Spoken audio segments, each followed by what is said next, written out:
Uma vez mais, boa noite, bem-vindo de regresso. Já terminaram as buscas à família Espírito Santo, foram arrestados o recheio de casas, barcos, carros e joias. A Polícia Judiciária esteve na casa de Ricardo Salgado, em Cascais, na propriedade de Amílcar Moraes Pires, em Alenquer, e também terá estado na casa de José Manuel Espírito Santo, em Évora. Foram mais de 10 horas de buscas. Logo pela manhã, a casa de Ricardo Salgado, em Cascais, recebeu mais uma visita de inspectores da PJ e de elementos do Ministério Público. Desta vez o alvo não foi só o imóvel, mas também o recheio. Obras de arte, joias, ouro, carros e barcos terão sido arrestados. Uma operação acompanhada pelo ex-presidente do BES, que chegou a sair de casa para receber a equipa que regressava depois do almoço. A defesa garante que lá dentro houve colaboração, mas deixa o aviso. Este é o momento dos acusadores, ou seja, é o momento do Sr. Juiz de Instrução Criminal, é o momento do Ministério Público, em que efetuam as diligências que entendem que devem ser necessárias na sua opinião. O momento da defesa também chegará e a defesa não deixará de exercer todos os seus direitos dentro daquilo que é o Estado de Direito e das regras. E denunciar todos os abusos que sejam cometidos neste processo ou em qualquer outro. Fica a dúvida se Proença de Carvalho vai seguir a mesma estratégia do advogado de Amílcar Moraes Pires, que vai pedir a nulidade das buscas desta quarta-feira na propriedade do ex-administrador financeiro do BES, em Alenquer. A Procuradoria-Geral da República confirma que as diligências no âmbito das investigações relacionadas com o Universo Espírito Santo incluem a realização de 5 buscas e o arresto de bens. Além das residências de Ricardo Salgado e de Moraes Pires, também a casa de José Manuel Espírito Santo, em Évora, terá sido alvo de diligências. O mesmo terá acontecido na herdade da Comporta, uma das maiores propriedades do clã Espírito Santo. O quinto local das buscas deverá ter sido a sede do Conselho Superior do Grupo Espírito Santo, em Lisboa. O arresto dos bens é preventivo, caso os ex-gestores do grupo venham a ser considerados culpados no processo que investiga crimes de burla qualificada, fraude fiscal e branqueamento de capitais. O Ministério Público quer garantir que haverá património da família suficiente para indemnizar os lesados. Ao todo, poderão estar em causa mais de 1.000 milhões de euros. Para analisar estes acontecimentos deste dia, comigo a jornalista Constança Cunha, comentadora habitual da TVI, também António Raposo Subtil, jurista, advogado, António Costa, jornalista e comentador também habitual da TVI. Boa noite a todos, bem-vindos. Sr. Doutor, à luz destes acontecimentos e deste arresto preventivo, é expectável que alguma destas pessoas seja constituída arguida? Bom, é expectável, até poderiam já estar constituídos arguidos. Alguma razão levou a que o Tribunal, no caso do juiz Carlos Alexandre, entendesse desenvolver quer a apreensão, busca e apreensão de imóveis e também de bens e ainda o arresto preventivo que se pretende isolar, garantir que outros bens, para além daqueles que porventura estiveram envolvidos na prática criminosa, estão agora reservados, estão agora apreendidos para efeitos de poder indemnizar alguns dos lesados nesse processo de crime que se está a desenvolver. Segundo parece, vários inquéritos estão em curso. O que é estranho é se referenciar este arresto preventivo por um grupo de pessoas e por pessoas determinadas, dado que o arresto preventivo, neste caso, recebe o regime do Código de Processo Civil, não entrando aqui em pormenores, e por isso é preciso pressupostos. É o risco, é o dano, enfim, é o direito que se pretende fazer valer relativamente a uma pessoa que é causadora desse dano e por isso é que é pressuposto normal de um arresto preventivo a constituição de arguido de um sujeito que esteja indiciado pela prática de algum crime. Aqui alguma coisa mais está em causa e eu penso que aquilo que está em causa aqui é uma organização criminosa que foi atendida pelo processo, no inquérito. Há aqui crime organizado, branqueamento de capitais e, porventura, fraude fiscal e, porventura, nestas circunstâncias, o arresto preventivo poderá ir além daquilo que é o espaço próprio da prática do crime. O que é que isto quer dizer? Que, para além dos bens obtidos, os valores obtidos pela prática do crime, que esses sim podem ser também objeto, quer de apreensão, quer no caso de arresto preventivo, quando não são determinados.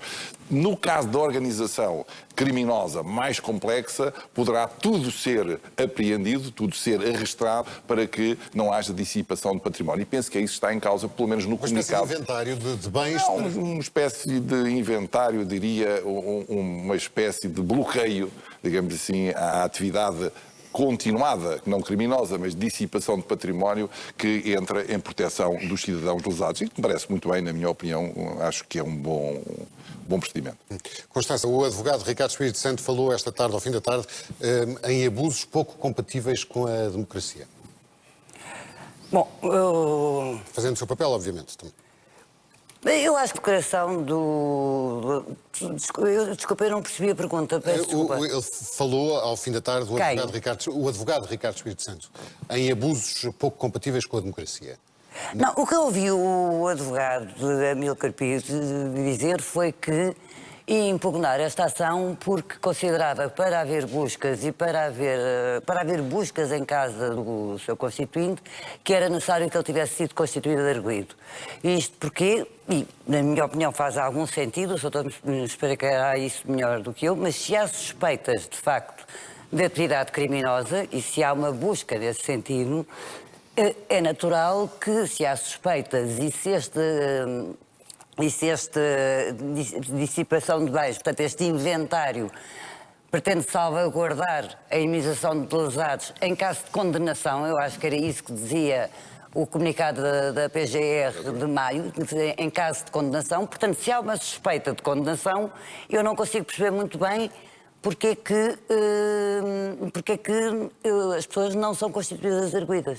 Até passa para a sua própria defesa. Pois, exato, porque é um direito. O estatuto de arguido é um estatuto de garantia, não é um estatuto de pré-acusação. Exato, é de garantia, exatamente. Como diz, aliás, como está a dizer. A questão, por isso é que eu disse, o ser do universo do Espírito Santo leva-me a admitir que aquilo que está em causa não é só o processo de Monte Branco, não é só as denúncias relativas a alguma prática de venda ilícita, enfim, venda contaminada ao papel comercial, alguma coisa mais está aqui por detrás e, por isso, todas essas, digamos assim, condutas processuais, diligências, no caso judiciais, da Polícia Judiciária, do juiz, etc., poderão ocorrer sem a constituição de arguido, excepcionalmente, quando ainda não se detectou quem é que está ligado àquela prática criminosa. Em regra, quando se aborda uma pessoa e ela, se falar, se prejudicar, deve ser constituída arguida. Mas se eu entrar em casa de alguém e não disser que vou lá ver aquele documento que é dele, mas porventura está lá alguma coisa que me interessa, aí interessa a investigação, aí poderá o Tribunal não o constituir como arguido. Vamos ver. Ele não foi ouvido ainda. Para nos deixarmos de eufemismos, na verdade foram feitos arrestos e buscas em casa e em casas de 3 administradores, não é só da família Espírito Santo. No caso são 2 da família Espírito Santo e um administrador que não é da família Espírito Santo, no caso Amílcar Moraes Pires. O Banco Espírito Santo e o Grupo Espírito Santo tinham dezenas de administradores. No caso do Banco Espírito Santo eram, creio que 15 ou 19, se não estou em erro. E, portanto, isto fica evidente que, independentemente da constituição de arguido, que eu creio que está a obedecer a calendário de contagem de tempo e de recolha de prova para montar o processo e, digamos, fazer depois a posterior acusação, é, para mim, evidente que, e a diligência de hoje, acho que prova isso, que o Ministério Público, o juiz, têm suspeitas fundadas, indícios sobre aquelas 3 pessoas e sobre o seu envolvimento na falência do grupo de uma série de ilegalidades. Vamos ver. Também é preciso perceber, eu sei que a justiça popular, e nomeadamente mediática, e nós tentamos aqui esclarecer, é o nosso papel, mas acabamos, se calhar, às vezes involuntariamente, por contribuir para isso, e por isso eu acrescento, não há, no caso, nenhum destas 3 pessoas são arguídas no caso, não, nem é acusado, arguído, no caso BES. Ricardo Salgado é arguído no caso de Monte Branco, como de resto Amílcar Moraes Pires, mas não são arguídos no caso BES. Percebe-se do caso BES e da história, digamos assim, do caso BES, que o BES foi usado durante anos para financiar o controle do banco por parte de uma família. O facto disso ter sido feito, e há indícios suficientes que mostram que até em algumas operações, há indícios suficientes que nos mostram que houve prejuízo para o banco, no caso para os seus acionistas, para garantir que a família Espírito Santo, através daquelas holdings, nomeadamente no Luxemburgo, iam controlando a operação. destas operações, desta teia, que é complexa, e essa é a atenuante que eu encontro para passado um ano. Ricardo Salgado saiu exatamente há um ano. Eu creio que faz mesmo hoje um ano que Ricardo Salgado apresentou a admissão de presidente do Banco Espírito Santo. Mas é atenuante a complexidade e os vários países onde o grupo estava, e vários mercados, é atenuante que eu encontro para ter demoradas. Por exemplo, barcos, eles estão identificados, não é fácil, obviamente, pegar nos barcos e nas casas e fugir com elas. Mas, no caso de joias, de quadros, o que é que exatamente, digamos, levou a Justiça e o Ministério Público a fazerem o arresto agora e não, como o nome indica, arresto preventivo? Mostra-nos, de alguma maneira, por exemplo, barcos, eles estão identificados, não é fácil, obviamente, pegar nos barcos e nas casas e fugir com elas. Mas, no caso de joias, de quadros, o que é que exatamente, digamos, levou a Justiça e o Ministério Público a fazerem o arresto agora e não, como o nome indica, arresto preventivo? Mostra-nos, de alguma maneira, um caráter de urgência para garantir que não há uma venda, uma transformação daqueles bens, no fundo, em dinheiro e a garantia de evoluções na investigação que terão levado a esta... Sim, mas, quer dizer, digamos, levou a Justiça e o Ministério Público a fazerem o arresto agora e não, como o nome indica, arresto preventivo?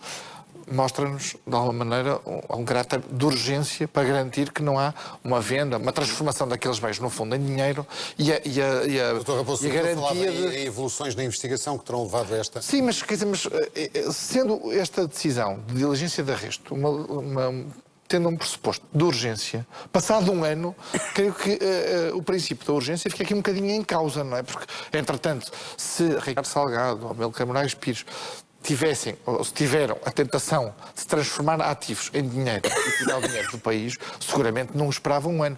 Ou se quisessem esconder bens, seguramente não os escondiam nas casas que estão absolutamente identificadas e onde as pessoas sabem que os próprios moram. Portanto, eu acho que mal seria se a Justiça condenasse, ou viesse a condenar, e depois descobríssemos que a Justiça não tinha feito nada para garantir património destas pessoas, mas na verdade eu arrisco dizer que haverá aqui alguma relação do ponto de vista da decisão entre este processo e o aumento de contestação, nomeadamente dos lesados, que colocam uma pressão enorme, nomeadamente sobre o Banco de Portugal e sobre o Novo Banco, quando parece que Ricardo Salgado não tem nada a ver com isto. E a Justiça também se faz disto. Eu percebo isso politicamente, mas é preciso dizê-lo. Mas é uma questão política. No fundo é para desviar as atenções do Governador do Banco de Portugal. Eu arrisco dizer que essa dimensão política também presidiu a estas operações. Diga-se, doutor. Vamos lá ver, há aqui um prejuízo de centenas de milhares de pessoas que hoje está identificado e até o reconhecimento, a confissão de que o menos 2 bis no grupo era um facto conhecido de há muito, com erro, com intenção, com Para dolo. não falar dos acionistas do BES que perderam... Estamos a falar dos acionistas do BES, estamos a falar da direção do BES e estamos ainda a falar do seu presidente, Dr. Ricardo Salgado, que até reconheceu a existência de uma prenda a seu favor de 14 milhões de um cliente. E por isso nós estamos a falar disto há um ano e meio e estamos a falar também de uma intervenção do Banco de Portugal que mandou fazer uma provisão, ou seja, estão a vender produto estragado, guardem aí 800 milhões para que se detectar que está muito estragado, poderem pelo menos ressarcir alguém. Só que o que é que fez? Fez essa contenção de danos, o tal ring defense, cá em Portugal, mas deixou que eles continuassem a vender os cabazinhos de fruta estragada no Dubai, na Suíça, no Panamá. E foi alimentando o circuito. E foi alimentando o circuito. E por isso há aqui uma responsabilidade coletiva do Estado português e, sobretudo, das entidades de supervisão que se puseram a subir para o lado quando sabiam que tinham à sua frente o responsável de um sistema financeiro que estava contaminado e contaminou o seu papel comercial. Isso não há dúvida. Por isso, não é preciso descobrirmos nada dentro do processo, porque estes factos foram dados pelos próprios... Daí a minha dúvida, porque é só agora este arresto. Agora tem duas respostas. Uma que já deu, uma possibilidade, uma alternativa que já deu, gestão política dos dossiês, que eu várias vezes tenho comentado, pela razão de que nós temos um político à semelhança diferença que temos um primeiro-ministro, temos um político na defesa e no desenvolvimento dos processos judiciais, que é o Dr. Carlos Alexandre. Agora tem lá um adjunto que ninguém nunca viu, nunca ninguém ouviu, mas parece que entrou há uns meses. Isto é um erro tremendo para um Estado democrático como o nosso, uma coisa lamentável para ele e para o sistema jurídico que nós temos, lamentável, mas também não protege ele. Infelizmente há 4, 5 anos muita gente diz isto, mas nada mudou, por isso ele faz uma gestão política, porque é uma pessoa a jogar com outras pessoas que têm noutros poderes, legislativo e executivo também, e admito isso. E a outra questão é haver aqui uma teia, haver aqui um polvo que agora começa a mostrar a sua cabeça. E a cabeça que está a ser, digamos assim, agora está a surgir, é decorrente da investigação que está a ocorrer na Suíça e no Dubai e noutros espaços onde o Grupo Espírito Santo efetivamente está a levar nas canelas, porque é isto que é um facto. Aqui subia tudo para o lado, fazemos aqui grandes regras de cortesia, temos uns cuidados enormes em entrar em casa das pessoas, em apreender bens. Eu sou defensor, já agora adianto, de que nós devemos constituir hoje uma dinâmica própria e uma discussão própria em torno de um elenco de crimes diferentes, perda de bens a favor, digamos assim, da organização judiciária quando há lesão do sistema financeiro e quando há criminalidade económica. Isto não se pode ficar só pela caução e pela pena de prisão, temos que evoluir para outros campos, temos que condenar as pessoas à pobreza quando elas fazem dos outros mais pobres do que já eram. Nós temos que ter aqui a coragem de avançar por aí. Nos outros países não houve aquilo, abriram um processozinho, tomaram conta, constituíram os arguidos e, naturalmente, aqui o nosso sistema viu que na Suíça já estão constituídos arguidos, porventura também perceberam que lá a investigação está mais dinâmica e aqui avançaram. Mas isto também não pode ser uma manobra dilatória, ou seja, não constituir arguidos exatamente para ter mais tempo para investigar. Quer dizer, também não deixa de ser uma gestão política. A questão de arguido hoje também pode ser sujeita a, enfim... O que mostra um pouco que o Ministério Público gera, de certa forma, politicamente e também faz aquilo que acusa os advogados de fazerem, ou seja, de usarem formas dilatórias de adiar os prazos do julgamento. Quanto ao arresto preventivo, por regra, deve ser demonstrado o perigo. Pronto, o perigo. E como diziam, e bem, então, mas há perigo agora e não havia antes, pelo contrário. Se calhar tiveram monitorizado, tiveram a ver até que ponto será que eles vão vender, que vão levar as joias. Estou eu aqui, enfim, a especular. Sim, estamos a refletir. Estamos a refletir e a especular. Mas a questão da gestão política, quer do desenvolvimento do processo, quer da construção do arguido, quer das buscas, quer do arresto preventivo, é lamentável. Porquê é que é lamentável? Porque as pessoas não compreendem. Porque se fosse um processo que ainda não tivesse detectado o dano, se não tivesse detectado a causa do dano, se não tivesse detectado o perfil de quem hoje está indiciado, mas não está constituído arguido, mas indiciado, enfim, por todos nós, digo eu, porque as pessoas sabem... Está bem indiciado por todos nós, não pela Justiça. Não é só por todos nós, também pela Justiça, porque há 29 inquéritos a correr no Ministério Público. Mas e seguramente os 29... o indício só se verifica com a construção de arguido, como eu acho. Está indiciado por nós, mas veja que o sistema judicial, o sistema que tem a mão judicial, não somos nós, não é? Nós, nem os advogados, nem os juízes que estão no processo, ou o juiz do processo, esse guardou todos estes factos para o momento próprio, que é este. Nós tivéssemos tido um comunicado, à semelhança do de maio, hoje, um comunicado da Procuradoria-Geral da República a dizer aconteceu aqui uma coisa, porque veio uma caixa de documentos da Suíça, veio outra do Dubai, e tivemos agora que nós realmente dizíamos, estamos aqui a perceber que alguma coisa se desenvolveu. Eu creio que foi isso. Eu estou convencido do que nós estamos aqui perante a junção de um conjunto de factos que levam a uma associação criminosa na prática foi desenvolvida da venda do tal papel comercial. Porque não é só por ter 600 vítimas em Espanha, 1000 na Suíça, ou seja, não é só por essas vítimas que hoje estão mais identificadas e gemem e gritam e tentam desenvolver, enfim, os esforços para acautelar os seus interesses. Não é só aí. É que também muita coisa mais grave do que aquela que era conhecida está a surgir desses processos. A reclamação de créditos no Luxemburgo relativamente à empresa Rio Forte é alguma coisa assustadora. Os ativos que eram referenciados é assustadora por negativo, porque são insuficientes para fazer face ao lançamento de papel comercial que foi... José, estavas a falar da gestão política da coisa, isto é sinal também que as manifestações e os protestos dos lesados do BES estão a surtir algum efeito.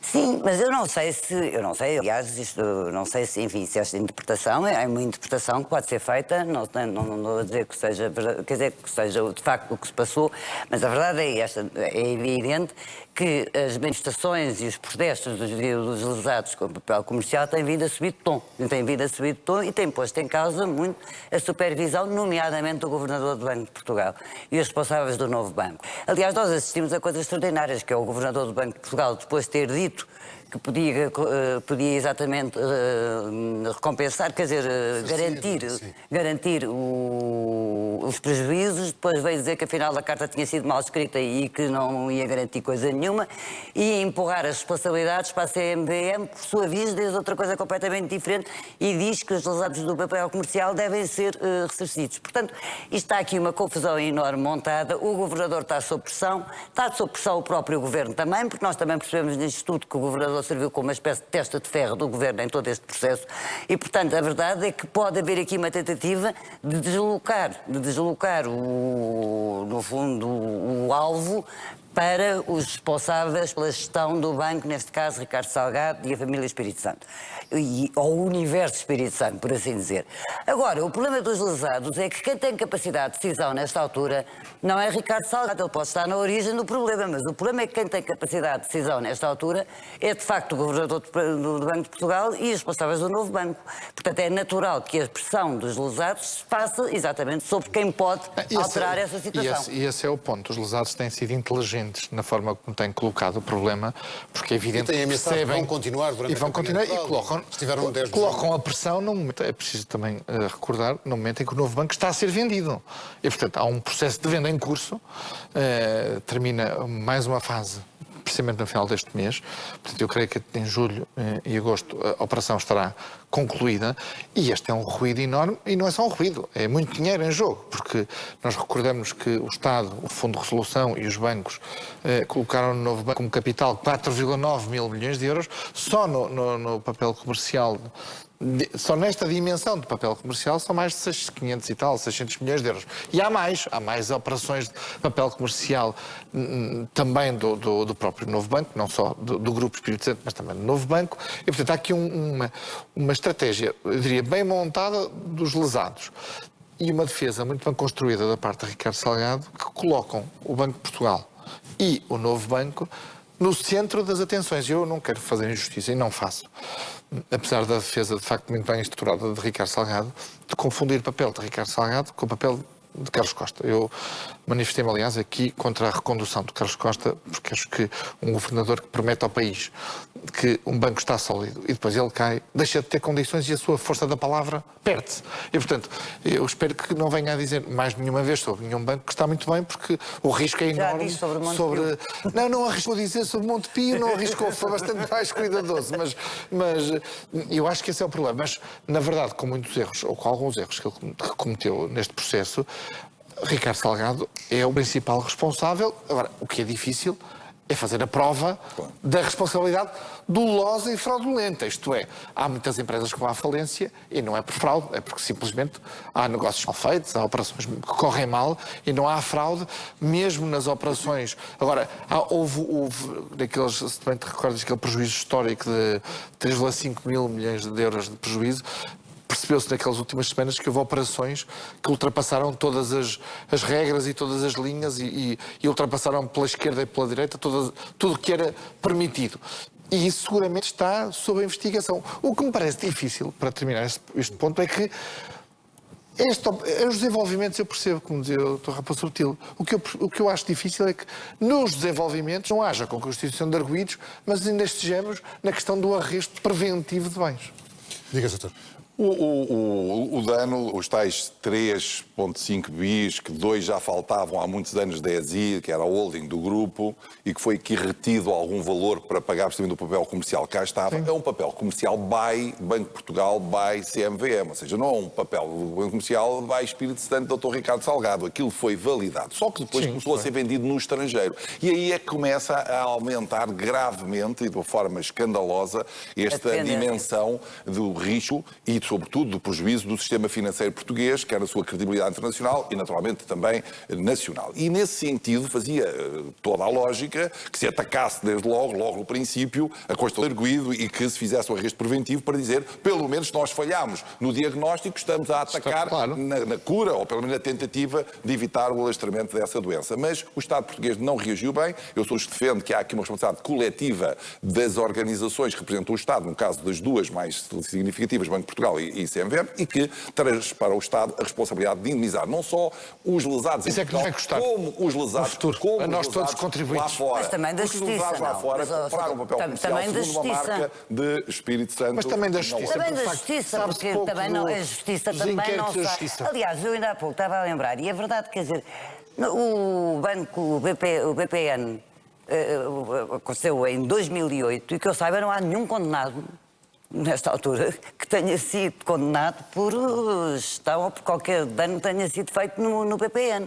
Portanto, há aqui A prova também... é difícil, bem Mas sabemos. aqui já há prova, porque se sabe que faltavam lá 2,5 bis na ESI, que era a holding do grupo, e que estava a emitir papel comercial. Atenção, isto já se sabe, foi Mas a confessado. ESI não tem sede cá, tem sede no Luxemburgo. Não estava cá, mas estavam 900 mil na PT e esse valor estava correspondente cá no último lançamento de papel comercial que foi interrompido pelo Banco de Portugal. Dizer, o Banco de Portugal dizia assim, agora já não emitem mais papel comercial, ponham o dinheirinho para pagar o prejuízo, se for necessário utilizar. Depois, quando se transformou, se fez aqui o corte entre o Banco Bom e o Banco Mau, esse dinheirinho ficou do lado que não é para pagar. É por isso que há Ficou uma do lado mau, exatamente.